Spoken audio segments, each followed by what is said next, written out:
오늘 말씀은 우리 누가복음 1장 5절로부터 25절까지 말씀입니다. 우리 긴 구절이지만 우리 함께 읽겠습니다.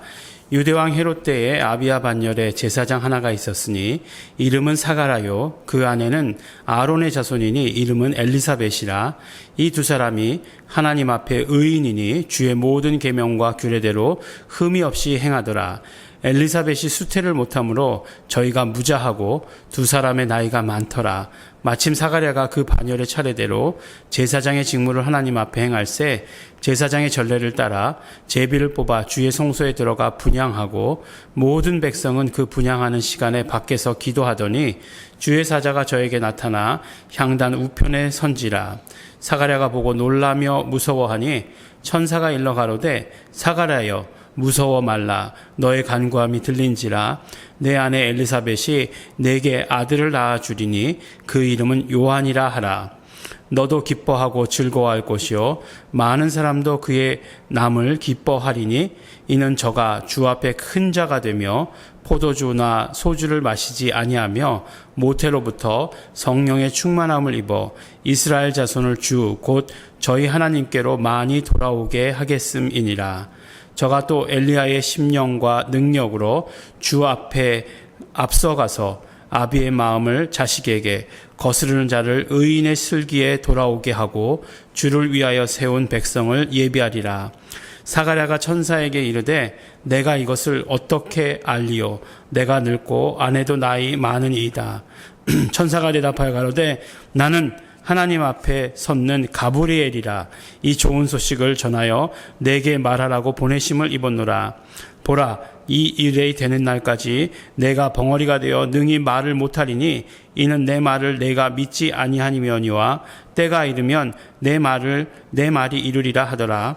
백성들이 사가랴를 기다리며 그의 성소 안에서 지체함을 기이 여기더니 그가 나와서 저희에게 말을 못하니 백성들이 그 성소 안에서 이상을 본 줄 알았더라. 그가 형용으로 뜻을 표시하며 그냥 벙어리대로 있더니 그 직무의 날이 다 되매 집으로 돌아가니라. 그 후에 그 아내 엘리사벳이 수태하고 5달 동안 숨어 있으며 가로되 주께서 나를 돌아보시는 날에 인간의 내 부끄러움을 없게 하시려고 이렇게 행하심이라 하더라. 아멘. 네, 우리가 누가복음에 대해서 우리가 함께 말씀하면서 누가에 대해서 우리가 함께 말씀을 나눴습니다. 누가는 이방인이었다라는 그 말씀과 더불어서 누가는 또 의사였다라고 하는 말씀을 우리 함께 나누었습니다. 그래서 사실은 복음서 가운데 어찌 보면 마태, 마가, 요한은 이제 공관복음서라고 이야기하지 아니하고 사복음서다라고 이렇게 이야기합니다. 그래서 공관복음서는 마태, 마가, 누가가 공관복음서, 같은 관점을 가지고 썼다, 기록했다 이렇게 해서 공관복음서라고 이야기합니다. 그 중에서도 보면 누가복음이 제일 특이한 것 같다라고 하는 그런 생각이 듭니다. 누가복음은 예수님의 그 공생의 사역의 이야기가 나오기까지 굉장히 많은 이야기가 기록되어 있습니다. 그 가운데에서도 어떤 이야기가 기록되어 있느냐? 우리가 잘 아는 침례자 요한의 이야기가 기록되어 있는 것을 보게 되죠. 근데 물론 그 요한복음을 쓴 요한의 그 관점에서의 침례자 요한은 조금 이렇게 다르게 기록했어요. 그렇지만 이 침례자 요한에 대해서 누가복음은 굉장히 많은 부분을 할애한 것을 보게 됩니다. 그가 어떻게 탄생했고 예수님과 어떤 관계였고 그 다음에 그가 어떤 일을 했고 나가서는 어떤 일을 했고 하는 것까지도 굉장히 많은 기록을 하고 있습니다. 사실 오늘 이야기는 우리가 성경을 읽으면 다 아는 이야기죠. 그래서 성경을 읽으면 됩니다. 마치 누구의 이야기가 기억이 납니까? 무자했던 사람들, 성경에 무자했던 사람들, 누구죠? 한나의 이야기가 기억이 나죠. 근데 이제 한나의 이야기가 아니라, 바로 남편 되는, 누구죠? 사가랴. 그때는 엘가나였지만, 그 사람도 비슷하네요. 그 사람도 다 비슷한 그런 거죠. 사가랴가 누구냐? 바로 아비야 반열의 제사장이었다. 그리고 아내 엘리사벳은 아론의 자손이었다. 그러니까 다 제사장 자손, 레위 자손, 지금으로 이야기하면 뭐 굉장히 좋은 집안, 네, 부모를 만났다 이렇게 얘기할 수 있겠죠. 그럼에도 불구하고 안타까운 것은 나이가 많이 들 때까지 자식이 없었다라고 하는 그런 이야기죠. 그런데 사가랴가, 그러니까 침례자 요한의 아버지인 사가랴가 그 이제 제사장의 반열, 그러니까 제사장이 그러니까 계속해서 뭐 예일중앙교회 목사면 그냥 27일 24시간 내내 나와 있어야 된다 이런 게 아니라 이제 돌아가면서 이렇게 하고 또 그 맡은 일들을 제비를 뽑아서 하게 되어 있습니다. 그래서 그 제비를 뽑아서 했는데 보니까 향을 맡은 거죠. 향을 피우는 것을 맡은 거죠. 그랬는데 그 분향하는 시간에 가서 기도했는데 들어가서 천사가 나타났죠. 그 천사가 누구라고 얘기하고 있죠? 가브리엘이라고 하는 천사가 나타나서 이야기를 합니다. 뭐라고 얘기하냐? 무서워 말아라. 내게 아들이 있을 것이다. 그리고 그 이름은 요한이다. 라고 이렇게 얘기합니다. 이건 보면은 굉장히 그 비슷한 이야기가 예수님께도 이렇게 기록되어 있죠. 아들을 낳을 것이고 이름을 예수라 하라. 예수라고 불러라. 뭐 이렇게 이야기하고 있지 않습니까? 근데 요한이에요. 요한입니다. 나중에 이제 요한이 탄생했을 때에 이름을 지어주는 이야기가 나옵니다. 이름을 지어주고 요한이라고 불렀을 때에 비로소 사가랴는 입이 터지게 돼요. 네. 그러니까 그 일을 이야기할 때 의심했다라고 얘기하는 거지 아니겠어요? 그래서 너는 말을 못하게 될 것이다 라고 이렇게 이야기하는데 말을 못하게 될 때에 입을 벌리지 않을 때에 하나님의 뜻을 간직할 수 있나 보다라고 하는 그런 생각이 듭니다. 말함으로 말미암아 범죄하게 되고 범죄함으로 말미암아 하나님의 뜻을 그르치게 되는 그런 것이 아닌가라는 생각을 하게 돼요.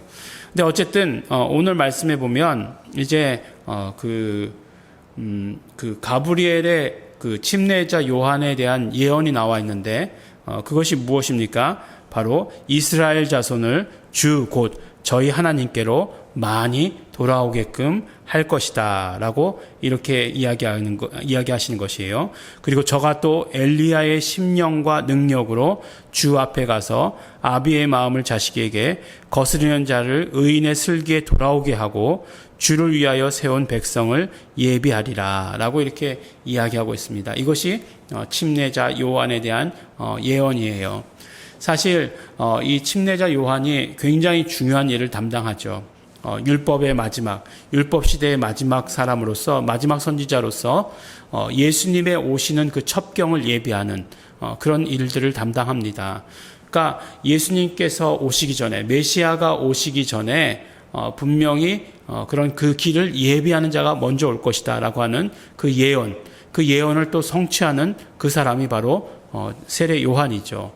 요한인데 그리스도가, 그러니까 메시아가 오실 때에 엘리야가 먼저 오실 것이다라고 이렇게 예언했거든요. 근데 예수님은 나중에 그 엘리야가 이미 왔다라고 이야기하시면서 침례 요한이다라고 하는 것을 이미 말씀을 하십니다. 그래서 엘리야가 침례 요한 그 사람이다 그런 이야기가 아니죠. 그런 이야기가 아닌 것 우리 들으시는 분들 다 아시죠. 네, 그래서 바로 첩경을 예비하러 온 메시아가 그리스도가 오실 때에 그 길을 예비하러 온 사람, 그 예언의 모든 성취가 침례자 요한을 통해서 이루어지게 된다라고 하는 것을 오늘 우리에게 말씀해 주시고 강조해 주십니다. 그래서 이렇게 자세하게 기록함으로 말미암아 침례자 요한이 그랬구나. 물론 요한복음에 가면 침례자 요한에게 이끄는 그 쏟는 관심을 철저히 배격하죠. 예수 그리스도께로 모든 것을 관심을 기울여야 된다라고 하는 것을 배격하지만 그러나 성경은 이렇게 다양한 이야기들이 있습니다. 여러 가지 측면을 우리가 또한 살펴볼 수 있어요. 그래서 이런 일이 있었구나. 아는 것 나쁘지 않잖아요.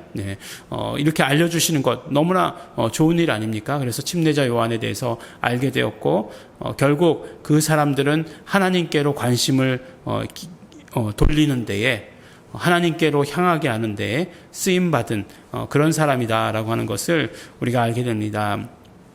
이 말씀을 들으면서 이제 이 말씀을 통해서 우리에게 주시는 메시지가 뭐야? 그런 생각을 하게 됐어요. 그러니까 옛날에 이런 사람이 있었는데 이런 사람이 이런 이야기가 있었어요. 이렇게 얘기하면 끝이잖아요. 오늘 말씀은. 예. 그러니까 25절까지 읽은 것으로서 그냥 끝냅시다라고 이렇게 얘기하면 할 말이 없을 것이에요. 근데 어쨌든지 간에 침례자 요한의 그런 어떤 역할에 대해서 어떤 역할을 담당했는가를 말씀할 때에 이스라엘 자손을 하나님께 많이 돌아오게 할 것이다 라고 하시는 그 말씀이 가장 저에게 끌렸습니다. 정말 그런 것 같아요. 우리가 옛날 이야기에 요한이 그냥 그랬다라고 하는 것으로만 이제 끝내는 것이 아니라 오늘 우리에게 주신 말씀이니까 우리에게 이 말씀을 그대로 적용해 보아야 할 것입니다. 어떻게 적용할 수 있을까요? 우리도 이제 많은 사람들, 세상에 있는 많은 사람들을 하나님께로, 예수님께로 인도해야 될 자다라고 하는 것을 우리에게 말씀해 주시는 것이다. 이렇게 생각합니다. 오늘 그러므로 그렇게 생각해 봤으면 좋겠어요. 우리 정말 하나님께로, 예수님께로 인도해야 될 우리 주변, 이웃 사람들은 누가 있을까? 우리 기억하시면서 그 일을 우리에 집중하시면서 오늘 주신 말씀대로 정말 재밌었다. 사가랴와 엘리사벳이 이렇게 애를 가지게 되는 과정이 이랬구나.